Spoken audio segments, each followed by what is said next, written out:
Are you ready for the most successful year of your life? Welcome to Astrology by 33. It's an honor to have you here today. Let's dive into your 2026 Cancer horoscope and break it down super simple. We'll go over your money, health, career, and love life, plus what you need to focus on to make this the best year ever.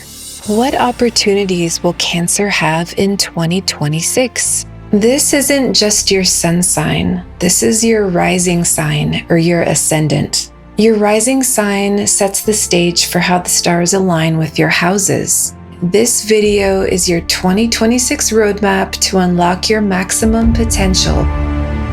Okay, so let's start with the good stuff. Jupiter's the planet that gives the most blessings and everything good in life. It's your overall prosperity and success. This is a really exciting year because Jupiter gets exalted starting June 1st, 2026 and goes all the way through October 31st. He's at his strongest. So when Jupiter is exalted, he's able to give you his very best. This is going to be an extra special transit for you because it happens in your first house. That's your ascendant. That's your rising sign. The first house is your body, it's your personality, your happiness, your health, everything that pertains to you as a person. And your happiness is there in the first house, so this could just make you really happy in general. It's great for a positive mood.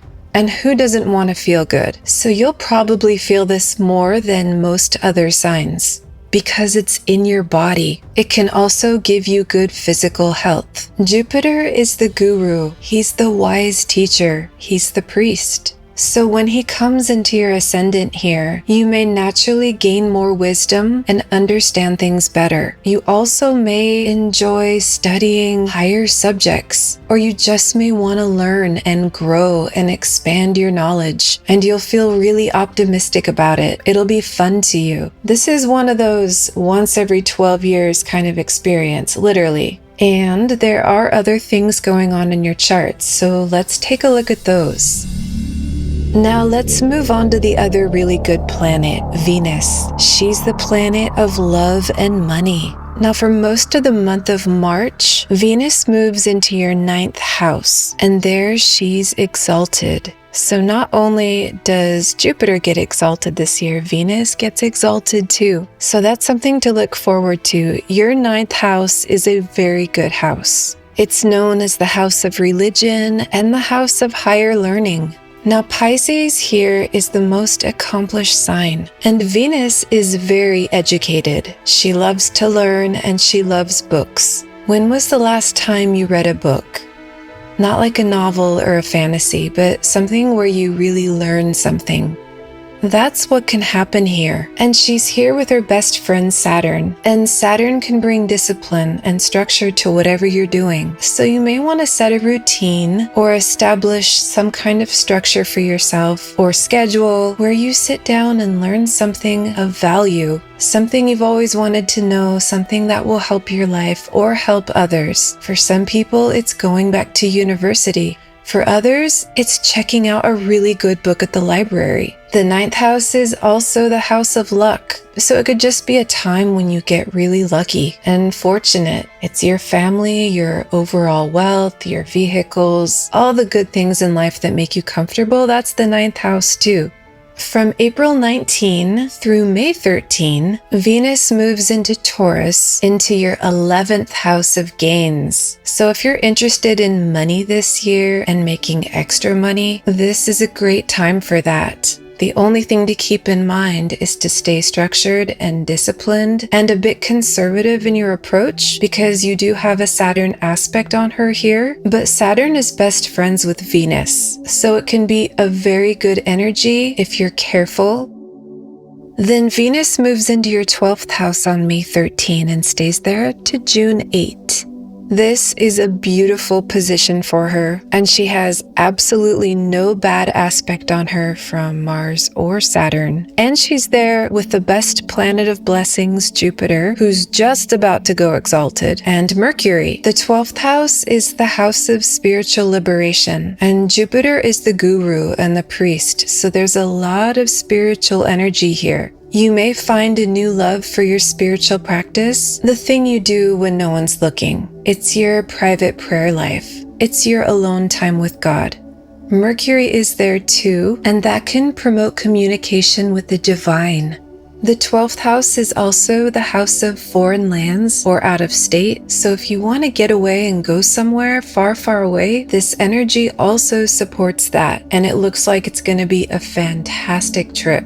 Maybe you can just get on a plane and go to Switzerland. It is so beautiful there. Then June 8 through July 4, Venus goes into your ascendant with exalted Jupiter, and this is again just the very best energy, and it's going to be a wonderful month. And then you'll finish out the year with Venus going into your 4th house in her own sign of Libra. She's very happy here, and your 4th house is a Kendra house, which is good. So this is wonderful for your home, your mother, your car, property, real estate, your garden. All of these things will be blessed with the presence of Venus here. Venus is beauty, so it could be a great time to beautify your home, maybe to even get a new car if you can afford it. If you want to work from home, this placement really supports that. Venus is business, she's comfortable in her own sign, and she's in your home house. So that's the good stuff. Now, for those of you who are still here and brave and ready for some challenges from the stars, let's move on to the neutral planet, Mercury, and see what it has in store for you for 2026. Mercury takes on the energy of whoever it's around, so it can be bad or good, or somewhere in between. Mercury goes retrograde 3 times in 2026, so it's always good to check and make sure we're extra clear in our communication. It's better to over-communicate instead of not enough. We need to remember that most people don't read minds and they appreciate details. Even if it's obvious to us, it's not always to them. Communication is the backbone of our society. What we say makes a big difference, and how we say it. Most people can pick up on a snotty tone or even apathy, so we need to watch our words. And let's move on to Mars next. What is he doing for you in 2026? Mars gets exalted in Capricorn this year. It only happens every 2 years. And this happens in your 7th house of relationships from January 15 through February 22nd. This is the house of business and of romance and of show business. So there are all kinds of possibilities for you. Most people want to know about their love life. When Mars is here, he's considered his strongest. But the good thing is Mars is also considered righteous in this position, the good side of Mars, and he's very healthy in Capricorn. But this is a really tricky time because we have multiple planets going on here. We have Sun, Mars, Venus, and Mercury all in the same house. So there's some tension, yet there's some love. The thing here is, just be aware there's going to be some relationship karma coming up. What matters is how you handle it. How do you deal with it? With Mars and Mercury here, there can be some tension with communication. Your temper may get triggered here, or you may get ticked off easily. And you don't want to say something stupid and then regret it. You know what I mean? This could also be a really hot time because we've got Sun and Mars there, and they're just fire. And they're there with Venus, and she's love. So you know what happens when you mix fire and love. So it could be that. The energy only stays in this house until like February 5. So it's not like this is going to go on forever. So just always remember to treat the person you're with kindness and respect, and to watch what you say, and to anticipate maybe a little conflict. How can you prepare yourself to say the right thing if something comes up? There's also a lot of business activity going on during this time, so if you're in business and you're dealing with trade or money, it's like the same principle. There's going to be a lot going on, and be very respectful in your communications with people. Business is about relationships. If you don't have a customer, you don't have business. We do better when we treat the other person how we would want to be treated. That changes everything. Now let's move on to your Saturn in 2026. Saturn is the lord of karma. All the planets actually dish out karma, but Saturn is the main planet of karma itself. Now, just because Saturn is the lord of karma doesn't mean you're gonna have karma there. You only get the effects if there's something you've done in the past that you need to pay for today. So always be nice to people. Saturn can bring restrictions and obstacles. He can slow you down if he wants to. He can bring you challenges. But let's remember the positive side of Saturn as well. Saturn can bring structure and boundaries. It can teach you discipline.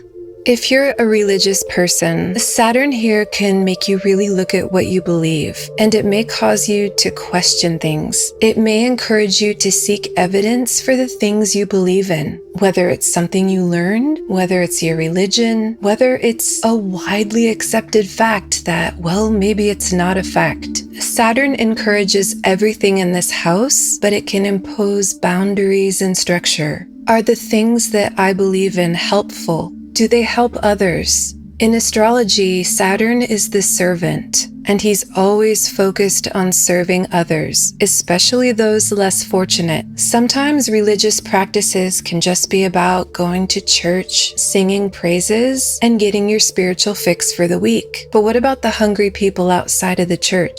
After I get my fix and they don't have theirs, is that true religion? So this is just an idea of the type of energy in your 9th house for the year. And if you're in school and you're studying, Saturn here says don't be lazy. We all know that college is really hard and it's demanding of our schedule and time. Saturn here says don't procrastinate. Make yourself a schedule, have some structure, and follow it, and you will thank yourself for it later. You'll learn more, you'll remember more, and you'll achieve more. Don't despise the discipline of God, or be weary of his correction, because God disciplines those he loves, just as a father corrects a child in whom he delights.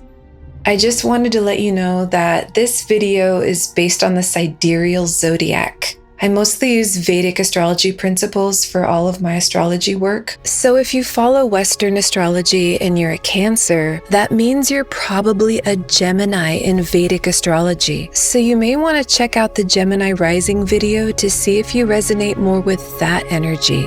Thanks for subscribing and liking this video.